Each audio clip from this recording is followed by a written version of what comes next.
अस्सलाम वालेकुम। Cooking with तायरा में खुशामदीद। कैसे हैं आप सब? उम्मीद है अल्लाह के फज़ल करम से आप सब बिल्कुल ठीक ठाक खैर खैरियत से होंगे। आज हमारे किचन में कोई भी डिश नहीं बनने जा रही, कोई रेसिपी ट्राई नहीं करेंगे। आज हम मौसम के लिहाज से एक रेमेडी बनाएंगे जो बहुत ही यूज़फुल है आप सबके लिए भी और मेरे लिए भी।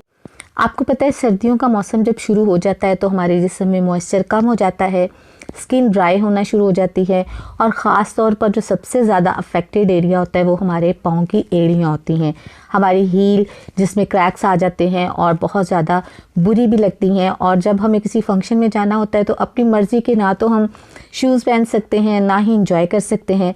अपनी एड़ियों को नरम मुलायम और ख़ूबसूरत बनाने के लिए आज हम एक बहुत ही ज़बरदस्त रेमेडी आपके साथ शेयर कर रही हूँ मैं, जो बिल्कुल अफेक्टेड 100% है। अगर आपको ये मसला है तो आप इसको यूज़ करेंगे तो आप भी उससे 100% फ़ायदा उठाएंगे, ये मेरी गारंटी है। रेमेडी स्टार्ट करने से पहले मेरे चैनल को सब्सक्राइब कीजिए, बेल आइकन प्रेस कीजिए ताकि मेरी नई वीडियो की नोटिफिकेशन आपको फ़ौरन मिले। रेमेडी पसंद आए तो उसे लाइक कीजिए, अपने दोस्तों में शेयर कीजिए। रेमेडी बनाने के लिए हमें ज़्यादा चीज़ों की ज़रूरत नहीं है। यहाँ पे मैंने सरसों का तेल लिया है। सरसों का ऑयल जो है अगर खालिस हो तो बहुत ही अच्छा है। 4 टेबलस्पून यहाँ पे मैंने यूज़ किया है सरसों का ऑयल। ये हमारे बॉडी की ड्राइनेस को ख़त्म करता है और जितनी भी ड्राइनेस होती है उसको ये बहुत सॉफ्ट कर देता है। और जो मेन और अहम इंग्रेडिएंट है वो है कैंडल, यानी वैक्स हमें यूज़ करनी है। तो उसके लिए हम 1 अदद कैंडल लेंगे और अपने सरसों के ऑयल में इसको शामिल करेंगे। पैन में हम डालेंगे सरसों का ऑयल। बिस्मिल्लाहिर्रहमानिर्रहीम। तमाम ऑयल अच्छे से इसमें से निकाल लेंगे और हम पैन के अंदर ट्रांसफ़र कर देंगे। आप कैंडल के छोटे छोटे पीसेस करके उसके अंदर से अगर थ्रेड निकलता है तो ठीक है, निकाल लें। अगर नहीं निकलता तो कोई बात नहीं, जब हम इसको यूज़ करेंगे तो वो अपने आप ही रिमूव हो जाएगा। आ दिया है और फ्लेम हमने बिल्कुल लो रखनी है। फ्लेम को मीडियम हाई नहीं करना, इसको लो रखना है, लो फ्लेम के ऊपर। मोमबत्ती इसके अंदर मेल्ट होना शुरू हो जाएगी और जब ये मेल्ट होना शुरू हो जाएगी तो हम हल्के हाथों से इसे मिक्स करेंगे ताकि तमाम ऑयल के अंदर ये वैक्स अच्छे से मिक्स हो जाए। आहिस्ता इसको हिलाते जाएंगे, ये आहिस्ता आहिस्ता मेल्ट होती जाएगी और अगर इसके अंदर धागा थ्रेड वगैरह होगा तो वो अलहदा हो जाएगा, जिसको हम एहतियात से बाहर निकाल लेंगे। कोई इसमें इतना मसला नहीं होता, बस हमें ये करना है कि फ्लेम अपनी हाई नहीं रखनी है।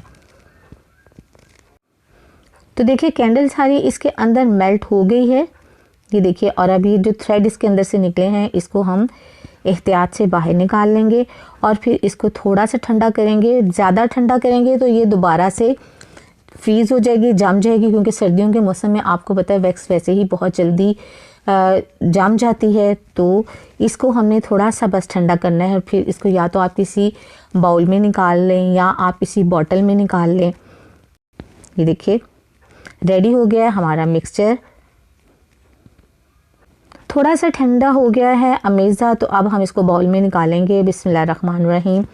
जब भी आपने इसको यूज़ करना है पाँव को अच्छे से धो लीजिए और फिर ये थोड़ा सा जब नीम गर्म हो तो उसको पूरे उस हिस्से पे जहाँ पे क्रैक्स पड़े हुए हैं, जो बहुत ख़राब हालत में है, वहाँ पे आप इसको लगाएं और कोई भी सॉक्स पहन लें। रात को लगाएं और सुबह तक इस सॉक्स पहने रखें। और अगर आप रात को सॉक्स नहीं पहन सकते तो आप इसको सुबह लगा लें और सारा दिन इसको रखें और बाद में नीम गर्म पानी से अपने पाँव अच्छे से धो लें। आप देखेंगे कि एक दिन में अगर थोड़ा है तो एक दिन में ही ठीक हो जाएगा और बहुत ज़्यादा क्रैक्स हैं तो 2-3 दिनों में बिल्कुल रिमूव हो जाएंगे और आपके पाँव नरम मुलायम हो जाएंगे। आज की रेमेडी आपको कैसी लगी है आप फीडबैक ज़रूर दीजिएगा और बताइएगा कि आपको इससे कोई फ़ायदा हुआ है या नहीं हुआ। दुआ में याद रखिएगा, अपना बहुत सा ख्याल रखिएगा। अल्लाह ताला आपको ज़िंदगी की तमाम नेमतें, तमाम खुशियाँ अता फरमाए।